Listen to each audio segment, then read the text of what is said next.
अस्सलाम वालेकुम। आप देख रहे हैं गूंज। और सबसे पहले कॉन्फ्रंटेशन जिसका खदशा किया जा रहा था वो अब नहीं लगता कि वो खदशा था, वो अब फैक्ट बन गया है। अब ये हिस्ट्री में लिखा जाएगा कि कॉन्फ्रंटेशन में क्या हुआ था कि सुप्रीम कोर्ट के 3 मेंबर जज जो थे वो डट गए थे, तो उसके साथ साथ आज पार्लियामेंट भी डट गई है। साथ साथ आज एक बड़ी इंपॉर्टेंट मीटिंग हुई है। शहबाज शरीफ साहब जो प्राइम मिनिस्टर हैं उनके साथ मुलाकात हुई है DGISI की और चीफ ऑफ आर्मी स्टाफ की। कहा तो जा रहा है सिक्योरिटी सूरत हाल पर बात हुई है, लेकिन हमें पता है कि क्या क्या बात हुई होंगी, इस पर भी आपको प्रोग्राम में आगे जाके हम इन्फॉर्म करेंगे।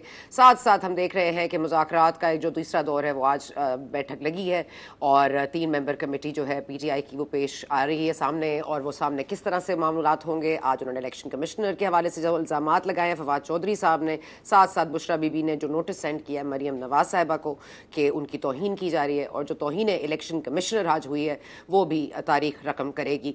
साथ साथ ख्वाजा आसिफ साहब आज बड़ा धाड़े हैं in parliament. Let me just say कि it wasn't exactly pleasant, but sight for sore eyes and words for हम तरस गए हैं ऐसे अल्फाज सुनने को जब पार्लियामेंट डट के अपना इख्तियार मनवाने की कोशिश करती है। बली नहीं चढ़ाएगी अब पार्लियामेंट अपने वज़राए आज़म को जो पास में हो गया, उसके लिए भी एक फैक्ट फाइंडिंग कमीशन बनाया जाए, कमेटी तरतीब दी जाए जो कि तमाम मामलात जो हुए हैं भुट्टो साहब से लेकर गिलानी साहब तक और गिलानी साहब से लेकर नवाज शरीफ साहब को नाअहल करने तक, उन तमाम जो जजमेंट्स हैं उनको देखा जाए, जांचा जाए।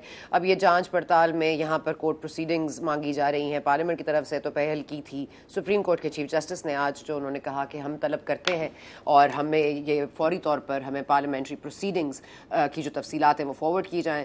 अब पार्लियामेंट्री प्रोसीडिंग्स को आइन तकद्दुस देता है, और आइन क्या ये इजाज़त देता है कि ये रिकॉर्ड शेयर हो सकते हैं या उनको आइनी एक तहफ़्फ़ुज़ हासिल है, इस पर भी सवालात उठ रहे हैं। साथ साथ 90 दिन तो गुजर चुके हैं। 14 मई को अगर इलेक्शन होने भी हैं तो आज 2 अप्रैल तो हो गई है। 12 दिन में क्या हम रियलिस्टिकली भी इन इलेक्शंस को बुनियाद बना सकेंगे? क्या इनको पॉसिबल बना सकेंगे? ये भी मामला बड़ा ज़रा गौर तलब है। साथ साथ चीफ जस्टिस साहब ने यह भी कह दिया, जस्टिस मज़ाहिर अली नकवी साहब के हवाले से जो भी गुजारिशात हैं उनको भी रद्द कर दिया गया है। उनको कहा गया है कि बहतान तो लगते रहते हैं जजेस पे, तो ये थोड़ी है कि किसी के बहतान पर जजेस हटा दिए जाएंगे, और सुप्रीम जुडिशल काउंसिल जब ये मामला निपटाएगा तभी कोई बात हो सकेगी। लेकिन सुप्रीम जुडिशल काउंसिल ये मामला निपटाएगा कब, इसका आगाज़ कब होगा, ये देखना अब बाकी है। इस पर मजीद बात करने के लिए हमारे साथ मौजूद है शुएब शाहीन साहब। किसी भी तारुफ के मोहताज नहीं। शाहीन साहब बहुत शुक्रिया, आपने एक बार फिर हमें वक्त दिया। इरफान कादिर साहब में फ़ोन लाइन पर ज्वाइन करें और कामरान मुर्तज़ा साहब भी हमें शॉर्टली ज्वाइन करेंगे। इरफान कादिर साहब, आप हमारे साथ मौजूद हैं? जी मैं मौजूद हूँ जी आपके साथ। जी कादिर साहब, ये फरमा दीजिएगा कि ये जो आइन में तहफ़्फ़ुज़ है पार्लियामेंट को हासिल के पार्लियामेंट्री प्रोसीडिंग्स को इस तरह से रजिस्ट्रार साहब कह सकते हैं। फिर आज नूरा आलम साहब ने भी कहा कि हम प्रिंसिपल सेक्रेटरी को तलब करेंगे, और अगर वो ना आए तो हम उनके खिलाफ केस भी करेंगे, हथकड़ी भी लगाएंगे, तो पार्लियामेंट उनका साथ दे। क्या ये तमाम चीज़ें पॉसिबल हैं, मतलब आइनी तौर पर ये की जा सकती हैं? हाँ बिल्कुल की जा सकती हैं। देखिए नूर आलम साहब जो है इस वक्त जो मैं जानता हूँ वो चेयरमैन है पब्लिक अकाउंट्स कमेटी के, और पब्लिक अकाउंट्स कमेटी जो है उसके सामने ऑडिटर जनरल ऑफ पाकिस्तान अपनी रिपोर्ट्स पेश करते हैं, ऑडिट की रिपोर्ट्स, और ये तकरीबन साल से रजिस्ट्रार सुप्रीम कोर्ट और फेडरल सेक्रेटरी लॉ हमेशा पेश होते थे पब्लिक अकाउंट्स कमेटी के सामने। और ऑडिटर जनरल ऑफ पाकिस्तान एक कॉन्स्टिट्यूशनल ऑफिस है और वो सारे पाकिस्तान का जो पब्लिक अकाउंट है उसकी ऑडिटिंग करते हैं। तो ये हो नहीं सकता कि ये कोई पेश ना हो। ये बीच में किसी जज ने एक जजमेंट दे दी थी जो कि बिल्कुल गलत थी। तो जहां तक ऑडिट का ताल्लुक है, ऑडिटर जनरल सारे पाकिस्तान के लिए, और मुझे याद है कि इवन सुप्रीम कोर्ट जजेस जब S A Nusrat supreme court के जज थे और फेडरल सेक्रेटरी लॉ थे तो वो खुद पब्लिक अकाउंट्स कमेटी के सामने पेश हुआ करते थे। तो इनको बिल्कुल ये जो प्रिंसिपल अकाउंटिंग ऑफिसर जो भी सुप्रीम कोर्ट का है ही हैज टू अपीयर। तो ये कोई तरीका नहीं है कि ये समझे कि जी इनके तो ऑडिट जो है उसकी स्क्रूटनी पब्लिक अकाउंट्स कमेटी नहीं करेगी। पब्लिक अकाउंट्स कमेटी का काम है कि सारे पाकिस्तान के जो अकाउंट्स हैं उसकी स्क्रूटनी करें। सर आज ये मामला ये भी यहाँ तक आ गया है कि वो कहा जा रहा है ये तो पेंशन भी लेते हैं, इनकी तो तनख्वाहें जो हैं वो 17 लाख 18 लाख बनती हैं, फिर जो पेंशन है वो 10 लाख है, फिर मतलब गाड़ियां हैं, प्रॉपर्टी है, जमीनें हैं, मतलब ये तमाम चीजें अब इस तरह जेर बहस आएंगी कि इंसाफ की हम प्राइस भी लगा रहे हैं, साथ साथ हम टैग भी लगा रहे हैं कि क्या किया जाए। वहां पर चीफ जस्टिस साहब कह रहे हैं कि पिक एंड चूज किया जा रहा है, यहाँ पर ये कह रहे हैं कि जजेस को पिक एंड चूज किया जा रहा है। एशिया में जस्टिस काजी फाइज ईसा साहब जाते नहीं है, बाकी 15-14 जजेस चले जाते हैं। जस्टिस काजी साफ से साथ चिट्ठी लिखते हैं कि खुदा रहा 2 जजेस जो है उनको एलिवेट करके सुप्रीम कोर्ट के जज बनाया जाए, सिंध के और पेशावर के। कोई सुनवाई तो हो नहीं रही। मज़ाहिर अली नकवी साहब के ऊपर भी आप देख लें कि किस तरह जिद पे कायम है एक तरह से। मोहतरम चीफ जस्टिस साहब, कंटेम्प्ट ही ना लग जाए मुझ पे। जी कादिर साहब। नहीं, कंटेम्प्ट की कोई बात नहीं है इस वक्त, क्योंकि अगर कंटेम्प्ट लगानी है तो फिर जजेस एक दूसरे पर लगाएं। क्योंकि इस वक्त आप देखें कि कुछ जजेस एक तरफ हैं और दूसरे एक तरफ हैं, और जजेस ही ने ये कहा है कि ये 4-3 से ऑर्डर हुआ है। पहला जो ऑर्डर हुआ था इन्हीं प्रोसीडिंग्स का, ये जो इलेक्शन डेट वाला इशू चल रहा है, इसका जो पहला ऑर्डर था वो तो 4-3 से 4 जजेस ये कहते हैं, ये 3 कहते हैं, नहीं 3-2 से हुआ था। मैं बार बार आपके प्रोग्राम में भी ये कह चुका हूँ कि ये जो डिफरेंस है, कौन सही है कौन गलत है, सुप्रीम कोर्ट के जजेस का काम है ना उसको रिजॉल्व करें। अगर वो आपस में इसी तरह लड़ते रहेंगे तो फिर ये कहना कि जी ये लड़ाई का पार्लियामान की सुप्रीम कोर्ट से है, तो हरगिज़ पार्लियामान की लड़ाई नहीं है। ये तो सुप्रीम कोर्ट के 3 जजेस जो हैं वो लड़ रहे हैं अपनी सुप्रीम कोर्ट से, और वो लड़ रहे हैं पार्लियामान से, और वहां से वो वजीर आजम को भी इनडायरेक्टली कुछ लोग धमकियां दे रहे हैं कि पता नहीं उनको तौहीन अदालत लग जाएगी। और वो जो ऑर्डर किया हुआ है 14 तारीख का, अब खुद ही उससे हट गए हैं और अब कह रहे हैं कि आप मुज़ाकरात करें।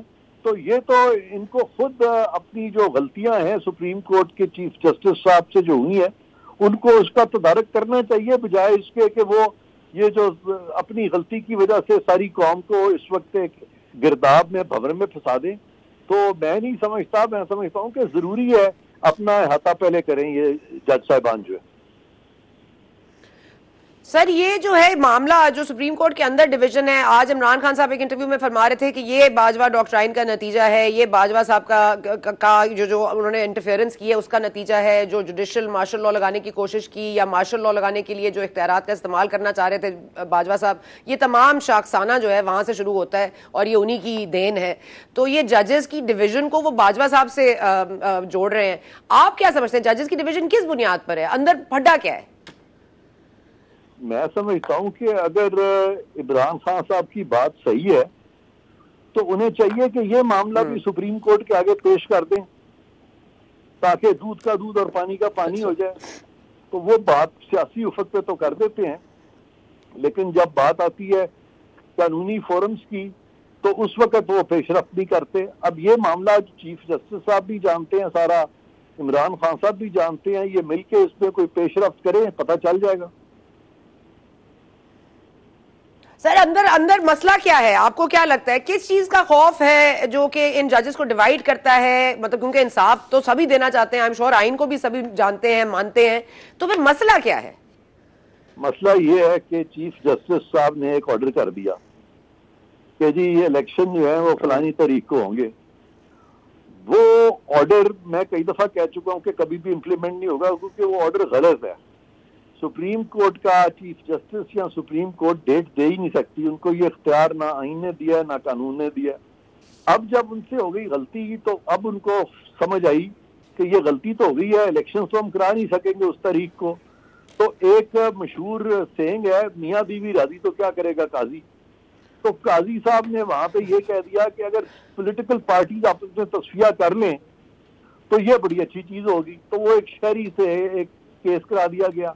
जब शहरी का केस आया तो इन्होंने जल्दी से उसको पकड़ा और कहा वेरी गुड आप तस्फिया करें। अब अगर तस्फिया हो जाता है तो सुप्रीम कोर्ट की फेस सेविंग हो जाएगी, लेकिन अगर तस्फिया नहीं होता और सुप्रीम कोर्ट इंप्लीमेंट नहीं करा सकता अपना 14 मई का, तो कितनी एम्बेरसमेंट होगी इनको। तो उसमें 2 तरीके हैं, यहाँ तो अपनी गलती मान जाए और या फिर ये है कि फिर उसके नतायज जो है उसका खमियाजा भुगतें। अब देखते हैं क्या होता है।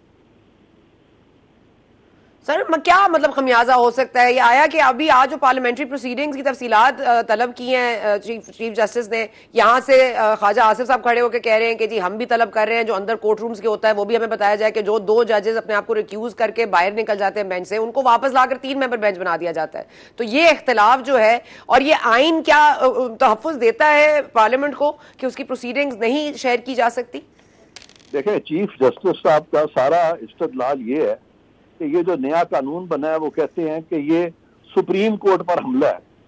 अब सुप्रीम कोर्ट पर हमला कैसे हो गया? अगर चीफ जस्टिस की पावर कर्टेल्स करके सुप्रीम कोर्ट में ज्यादा जजेस को वो दी जा रही है, तो ये सुप्रीम कोर्ट पे कैसे हमला हो गया? और चीफ जस्टिस जो है वो सुप्रीम कोर्ट का नेमुल बदल कब से बन गए? तो इस वक्त तो जो सुप्रीम कोर्ट पे हमला हो रहा है वो चीफ जस्टिस की तरफ से हो रहा है, ना कि चीफ जस्टिस जो है वो, ना कि सुप्रीम कोर्ट चीफ जस्टिस पे हमला कर रहा है, बल्कि चीफ जस्टिस सुप्रीम कोर्ट पे हमला आवर हुए हैं।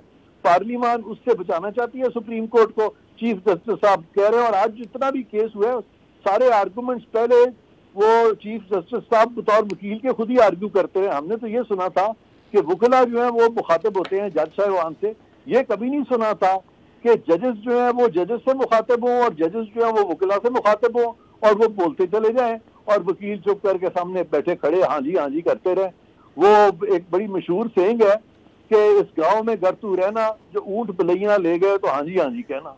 तो ये उस किस्म का मेरा मतलब है कि आप सुप्रीम कोर्ट को इस तरह चलाना चाह रहे हैं। अच्छा ये तो ठीक है ना, मुझे बस वेरी क्विकली बता देना, कादिर साहब आइन को तहफ़्फ़ुज़ देता है पार्लियामेंट को कि नहीं देता? मतलब उनको प्रोसीडिंग्स भेजने का इख्तियार, मतलब वो मांगने का इख्तियार है चीफ जस्टिस को?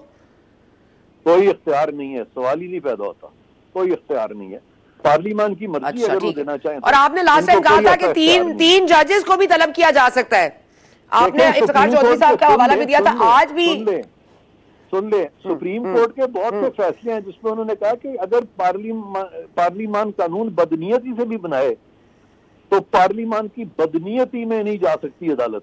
हाँ, अदालत ये देख सकती है कि वो कानून किसी आइन से मुतसादम है कि नहीं, लेकिन वो उसकी नीयत पे नहीं जा सकते। तो लिहाजा वो मंगवा के पार्लियामेंट्री प्रोसीडिंग, वो पार्लियामान की मर्जी है, वो दे, मर्जी है ना दे। अच्छा ठीक हो गया। और कोर्ट प्रोसीडिंग्स मांग रहे हैं ख्वाजा आसिफ साहब, उनको भी दे दें। कौन मांग रहे हैं? हाँ, ख्वाजा आसिफ साहब ने आज कहा ना कि हमें भी बताएं कि हाँ। जी वो तो उन्होंने असल में किया ना टिट फॉर टैट। वो बताना ये चाह रहे हैं कि अगर आप हमारे मामलात में इंटरफियर करेंगे तो हम अगर इंटरफियरेंस शुरू करते तो आपको कैसा लगेगा, ये बात। Okay sir, thank you so much. अच्छा जी, शुएब शाहीन साहब मैं आपके पास आऊंगी। Sorry for testing your patience, but वो कादिर साहब जरा जल्दी से फोन बंद कर देते हैं, इसलिए हम चाहते हैं उनसे जरा सवालात पहले हो जाए। आप जरा प्लीज फरमा दीजिएगा कि ये जो आज हो रहा है ये आईनी तौर पर आप दोहरा हैं कि एक कोर्ट ये कह रही है कि हमें पार्लियामेंट्री प्रोसीडिंग्स जो हैं वो जो गुफ्तगू हुई है, जो फाइनेंशियल गुफ्तगू भी हुई है फाइनेंसेस देने के हवाले से, वो भी हमारे सामने रखे जाएं। वहाँ से रजिस्ट्रार साहब को तलब कर लिया है नूर आलम खान साहब ने, जो ऑडिट भी कर सकते हैं, और पेंशन वाला मामला भी। I mean it's like all over the place. Kamran Murtaza साहब भी कमेंट करेंगे, लेकिन पहले आप सर। देखिए, पहली बात तो यह है कि दो मुख्तलिफ चीज़ें हैं। एक तो यह है कि वायरीज़ ऑफ एक्ट अंडर चैलेंज है सुप्रीम कोर्ट के पास, जो 8 मेंबर बेंच सुन रहा है। उसके हवाले से जो उन्होंने रिकॉर्ड तलब किया है, ये रूटीन है जब किसी लॉ की या किसी एक्ट की वायरीज़ चैलेंज होती है तो वो जो डिस्कशन हुई होती है पार्लियामान के अंदर, तो वो तलब की जाती है आम तौर पर ये देखने के लिए कि लेजिस्लेचर की क्या इंटेंशन थी to make and frame this law. तो फॉर दैट पर्पज़ उनको तो हक है, और हमेशा जो पार्लियामान की अंदर होने वाली डिस्कशन जो है वो रिकॉर्ड का हिस्सा हुआ करती है, वो एक पब्लिक रिकॉर्ड है। और उसको सुप्रीम कोर्ट जब किसी लॉ की वायरीज़ को चैलेंज करते हैं या उसको चेक करते हैं या उसके बारे में कोई डिसीजन देना होता है तो वो आम तौर पर उसको तलब किया जाता है, और वो कई केसेस में तलब भी हुई है और वो डिस्कशन होती है। अब आते हैं दूसरा जो ख्वाजा आसिफ साहब ने या नूर आलम साहब की बात है। देखें, ये इंडिपेंडेंस ऑफ जुडिशरी के कॉन्सेप्ट के ख़िलाफ़ है। सबसे पहले तो जो पार्लियामान के अंदर जो कंडक्ट ऑफ जजेस के बारे में जो गुफ्तगू आज हुई है या उससे पहले भी जारी है पिछले 2 महीने से, ये आर्टिकल 68 की वायलेशन है। पार्लियामान कानून बना सकती है, उन्होंने कानून बना दिया। सुप्रीम कोर्ट को अख्तियार है, सिर्फ सुप्रीम कोर्ट को नहीं, हाई कोर्ट के सिंगल जज को भी ये अख्तियार है कि वो इस लॉ की वायरीज़ को चैलेंज करके देख सके, चेक करके देख सके कि अगर ये अनकॉन्स्टिट्यूशनल है उसको सेटिसाइड कर देगा, अगर ये कॉन्स्टिट्यूशनल है तो उसको इंट्रा वायरीज़ डिक्लेयर कर देगा, अल्ट्रा वायरीज़ डिक्लेयर करने की बजाय। That is the prerogative of the superior judiciary, जिसमें हाई कोर्ट भी है, जिसमें सुप्रीम कोर्ट ऑफ पाकिस्तान भी है, और सुप्रीम कोर्ट का लार्जर बेंच यानी 8 रुकनी बेंच इस केस की समाअत कर रहा है, जो उसके कॉन्स्टिट्यूशनल होने या ना होने का फैसला करेगा। लिहाजा ये एक एस्पेक्ट है जो कि कॉन्स्टिट्यूशन के मुताबिक वो उसकी वायरीज़ को चेक कर रहे हैं कि क्या ये कॉन्स्टिट्यूशन के मुताबिक पास हुआ है या नहीं हुआ है, क्या सुप्रीम कोर्ट की जुरिस्डिक्शन के अंदर इंटरफेरेंस है या नहीं है, क्या ये इसमें अगर ये तब्दीली कर सकते थे या नहीं, और अगर कर सकते थे क्या 2/3 मेजॉरिटी से कर सकते थे या सिंपल मेजॉरिटी से। अब अगला क्वेश्चन हम आते हैं, नूर आलम साहब ने जो कह रहे हैं या जो ख्वाजा आसफ साहब कह रहे हैं, देखें ये सीधी सीधी ब्लैकमेलिंग है, ये सीधा सीधा हरासमेंट है, ये सीधा सीधा इंडिपेंडेंस ऑफ जुडिशरी के ऊपर अटैक है। और अगर कोई इस तरह की कोशिश करेगा भी तो ना इसकी कोई कॉन्स्टिट्यूशनल वैल्यू है, ना इसकी कोई लीगल वैल्यू है। और ये माजी में भी आज भी चीफ जस्टिस ऑफ पाकिस्तान ने इस बात का रेफरेंस दिया है कि जो कहा गया कि जनाब वो जो जिनके ख़िलाफ़ अगर रेफरेंस हो तो वो ना बैठे। उन्होंने इस बात की भी वजाहत की, सुप्रीम कोर्ट के तकरीबन मेजॉरिटी ऑफ जजेस के ख़िलाफ़ कंप्लेंट्स हैं, ये रेफरेंस नहीं है। रेफरेंस तो होता है जो प्रेसिडेंशियल रेफरेंस आता है, ये कंप्लेंट्स हैं। Complaints can be treated as reference, और उसमें वो कंप्लेंट अगर सच्ची साबित होती है तो उनके खिलाफ प्रोसीडिंग्स मुकम्मल होकर वो रिकमेंडेशन देंगे, प्रेसिडेंट ऑफ पाकिस्तान उस पर मुनासिब आर्डर पास करेगा।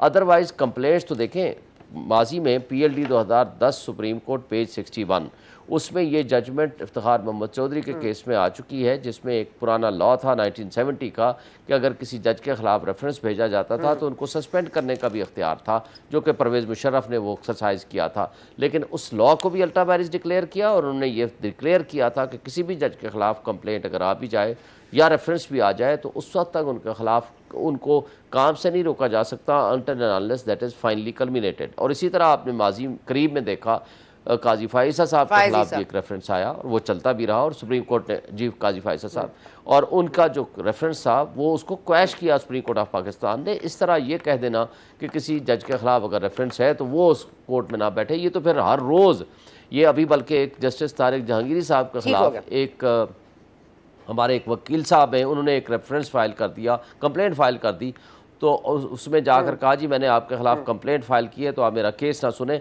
जहांगीरी साहब ने कहा कंप्लेंट फाइल करना आपका हक था, आपका ये गुफ्तगू मेरे पास आकर केस ट्रांसफ़र कराना इस पॉइंट ऑफ व्यू से ये मैं कंटेम्प्ट नोटिस देता हूँ, और उन्होंने उनको कंटेम्प्ट नोटिस दे दिया है।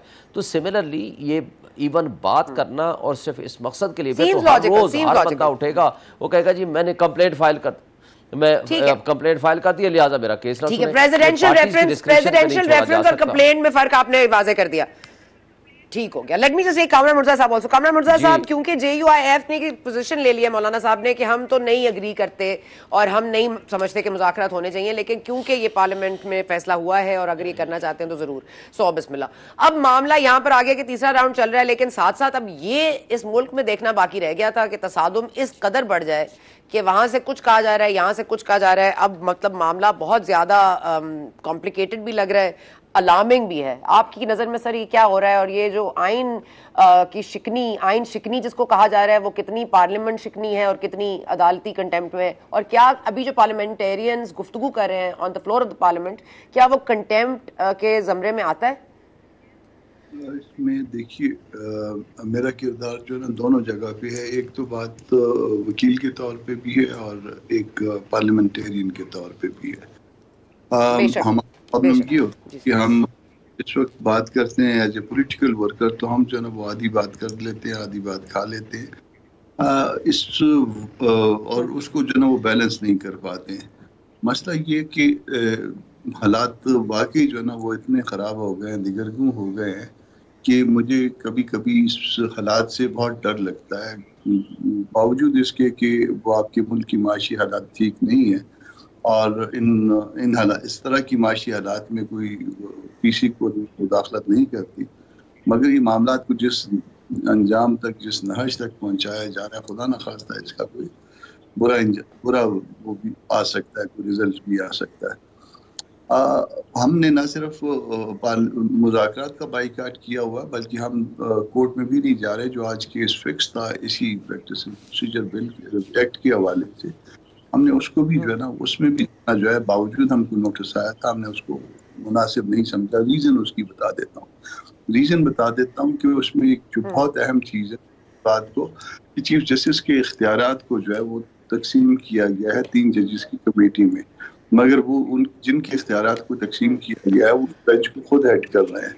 तो वो हमको जो है ना इस बात की चूँकि समझ में नहीं आ रही थी, ना मुझे समझ आ रही थी, ना मेरी पार्टी को समझ आ रही थी, ना मेरे पार्टी के सरबराह को समझ आ रही थी, ये केस जिसके हवाले से जिसका मामला है वो खुद ही सुन रहे हैं, अपने काज के जज हैं, तो ये किस तरह से हो सकता है कि आपको उसमें जो है ना, तो फिर हमने उसमें भी ये मुनासिब समझा कि कम से कम हम अपनी जो है ना, हम अपनी रिजर्वेशन रखते हुए हम अपना जो है ना एक कामरान मुर्तजा साहब प्लीज आप रिपीट करेंगे आपका पॉइंट, एक minute, late me just understand your point. आप कह रहे हैं ये जो 3 मेंबर बेंच है ये क्या मतलब क्यों नहीं कर सकते, ये केस क्यों नहीं सुन सकते? ये जो आज जो केस सुन रहे थे जज साहब, उसको हेड कर रहे हैं हमारे जी 8 मेंबर बेंच था जी, तो ठीक है, ठीक है सर। और इसमें जो मेन जो चीज है जिसके ऊपर एतराज ज्यादा है वो चीफ साहब के इख्तियारात की तकसीम 3 लोगों में 3 सीनियर जजों के दरमियान है। तो जब उनके इख्तियारात का मसला है, उनके हवाले में मसला है, तो वो अपने काज के जज कैसे हो सकते हैं? तो हमने इस बुनियाद पे ये फैसला किया है कि हमको बज़ाहिर ये गैर मुनासिब बात नजर आ, जुडिशल प्रेसिडेंट भी जो है इसके खिलाफ हैं। एक आम आदमी अगर सोचे जो है उसकी वो तो लॉजिक भी इस बात को एक्सेप्ट नहीं करती, डाइजेस्ट नहीं करती। तो इसलिए जो है ना पार्टी ने मुनासिब समझा कि हम अपना एहतजाज रिकॉर्ड कराते हुए, अपनी रिजर्वेशंस रखते हुए, अपना स्टांस रखते हुए हम कहें कि इस पे हम इस बेंच में नहीं। एक बात, दूसरी बात ये है कि ठीक हो गया, अगर कोई चीज पूछनी है तो मैं पूछ लीजिए, वरना मैं फिर अपनी बात मुकम्मल करूं। जब भी कोई बेंच बनता है जी मुकम्मल कीजिए। जब भी कोई बेंच बनता तो उस बेंच की फॉर्मेशन जो है वो अगर आम लोगों को समझ ना आए, मैं कहूँ कि सना बच्चा को समझ नहीं आई, मगर शुएब शाहीन को और कामरान को उसका मकसद जो है ना वो समझ आना चाहिए, क्योंकि हम इस पेशे से, इस मामले से वाबस्ता लोग हैं, उसी फर्टर्निटी के रुकन है, हमें समझ आना चाहिए। मगर अगर ये इस तरह बेंच बने जिस तरह से बेंच बन रहे हैं तो हमारी समझ में चूंकि नहीं आ रहा, कम से कम मेरी समझ में, मैं अपनी नाहली तस्लीम करता हूँ, मेरी समझ में नहीं आता, तो इसलिए भी जो है ना वो हमने फिर कहा है कि जिनकी समझ में आता है वो पेश हो जाए। ये इसमें गुजारिश आती है इस हवाले से मेरी।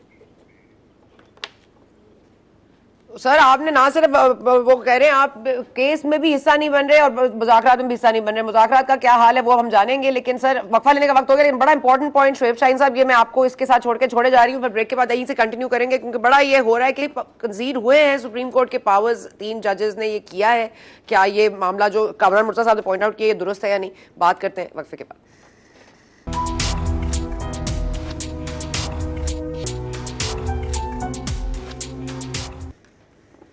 And welcome back. हमारे साथ मौजूद हैं कामरान मुर्तजा साहब, हमारे साथ मौजूद हैं शुएब शाहीन साहब। लेकिन अब ज़ाहिर मुज़ाकरात के हवाले से एक सादिक संजरानी साहब ने गुफ्तगू की है, ज़रा जल्दी से आपको सुना देते हैं क्या फरमा रहे हैं वो।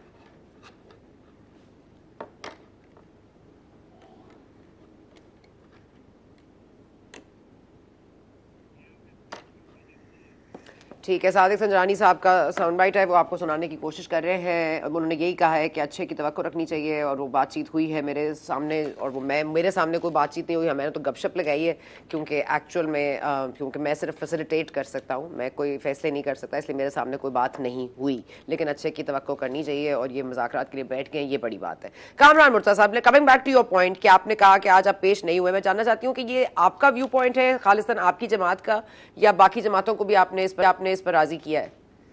नहीं, ये हमारी जमात का व्यू पॉइंट है, बाकी जमातें शायद पता नहीं पेश हो रही हैं कि नहीं पेश हो रही, मैंने प्रोसीडिंग को वॉच नहीं किया फिर, मगर कम से कम हम संजीदगी के ये साथ ही समझते हैं कि एक जज साहब का अगर कोई जाती, इस वक्त जाती समझ लीजिए, मतलब उनके या ऑफिशियल समझ लीजिए कि उनके इख्तियारात में कोई कमी अगर वो समझते हैं, या उनका कोई ऐसा जो इस्तेकाक जिसको वो समझते हैं कि जिसको उनको अकेला इस्तेमाल करना चाहिए था, अब उनके साथ 2 मजीद सीनियर जजेस बैठ के और 3 की कमेटी जिसमें वो खुद भी शामिल हों, अगर इस्तेमाल करते हैं तो उसके ऊपर भी वो अगर सो मोटो लेते हैं तो फिर ये मुझे अजीब सा लगता है। एक और वैसे बात है, ये जो सो मोटो हुआ करता है, ये भी नहीं पता मोटो है या पिटीशन रेगुलर आई है, वैसे सो मोटो या जो ओरिजिनल जुरिसडिक्शन जो सुप्रीम कोर्ट जो है वो एज्यूम करती है, तो वो कोई वायलेशन ऑफ फंडामेंटल राइट हो और वो पब्लिक एट लार्ज का इन्वॉल्व हो,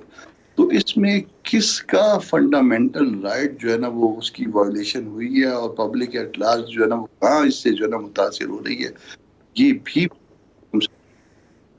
जब मुझे जो चीजें समझ में नहीं आ, नहीं कर सकता। मैंने अर्ज की कि मैं अपनी नाहली या कम इल्मी, जब चीजें ये मेरी समझ में नहीं आ रही कि फिर जो है ना वी विल बी। अच्छा ठीक हो गया। शाहीन साहब, आपको समझ आ रही है जो बात कर रहे हैं कामरान मुर्तज़ा साहब? क्या आपकी दानिश में ये बात ठीक होगी कि वाकई अगर कॉन्फ्लिक्ट ऑफ इंटरेस्ट है तो ना वो इसका हिस्सा बनते चीफ जस्टिस साहब?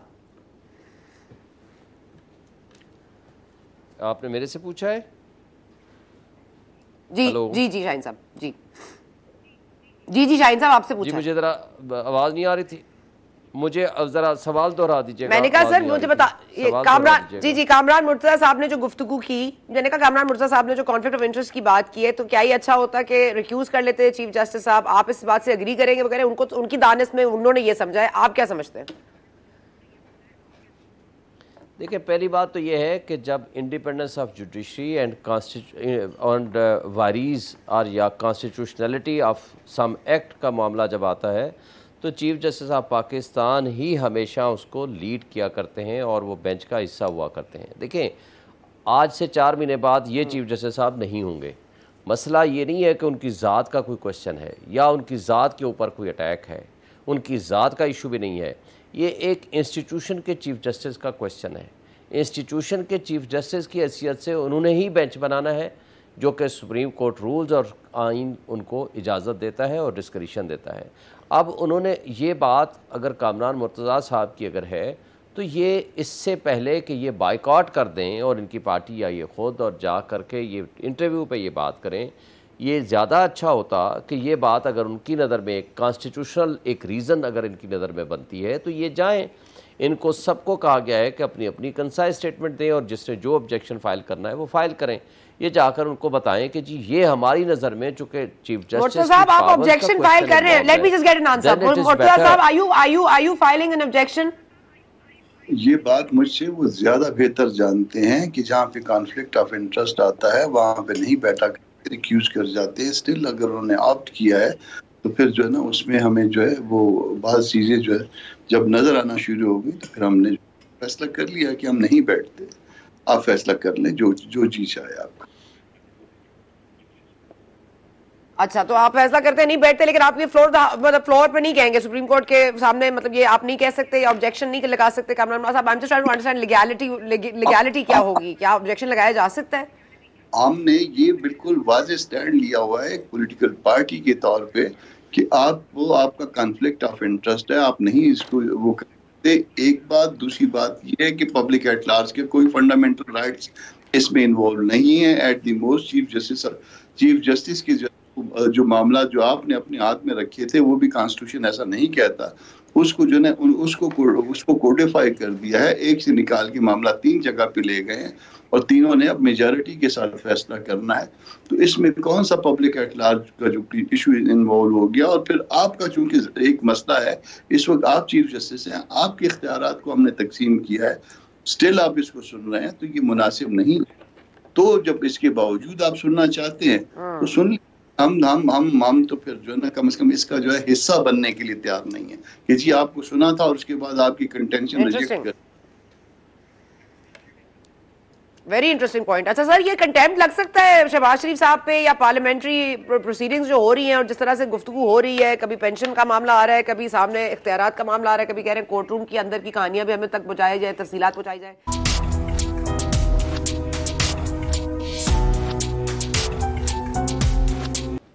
एंड वेलकम बैक टू गूंज। मामला यहाँ तक अगर रहता कि what's done can not be undone तो फिर ये मामला हम ना देख रहे होते, लेकिन इस वक्त जो मामला नजर आ रहा है वो यही लग रहा है कि अनडूइंग हो रही है। लेकिन इस अनडूइंग में क्या क्या निकल के सामने आएगा और किस चीज़ का सामना करना पड़ेगा मौजूदा हुकूमत को, और इस वक्त अदलिया क्या डिसीजन ले सकती है। एक इंटरेस्टिंग पॉइंट आज कामरान मुर्तज़ा साहब ने JUIFA के जो सेनेटर हैं उन्होंने बड़ा इंटरेस्टिंग पॉइंट उठाया है कि जब सुप्रीम कोर्ट के पावर्स को कंसीड करने की बात हो रही है या कम अज़ कम चीफ जस्टिस के हवाले से जो इख्तियार है वो लार्जर बेंच में दिया जाना चाह रही है इस वक्त पार्लियामेंट, तो उस केस को सुनने के लिए जो कॉन्फ्लिक्ट ऑफ इंटरेस्ट बनता है वो इजाज़त नहीं देता कि चीफ जस्टिस साहब इस बेंच का हिस्सा रहें। और इस बुनियाद पर उन्होंने ना सिर्फ ये कि मुज़ाकरात से वॉकआउट किया है, बल्कि आज उन्होंने समाज से भी डिस्टेंस कर लिया है, इस पर वो पेश नहीं हो रहे। तो जो चीफ जस्टिस साहब कह रहे हैं कि वो सबको सुनेंगे, तो वो शायद JUFA को नहीं सुन पाएंगे, बिकॉज उन्होंने इस पर ऑब्जेक्शन लगा दिया है, कानूनी तौर पर नहीं लेकिन ज़ाती तौर पर। अब इसका कानूनी क्या पहलू है वो हम कल का प्रोग्राम में डिस्कस करेंगे। आपने आज का प्रोग्राम देखा, इसी दुआ के साथ कि मुज़ाकरात का कोई वाकई हल निकल आए। इस मुलाकात होगी कल। Thank you for watching today.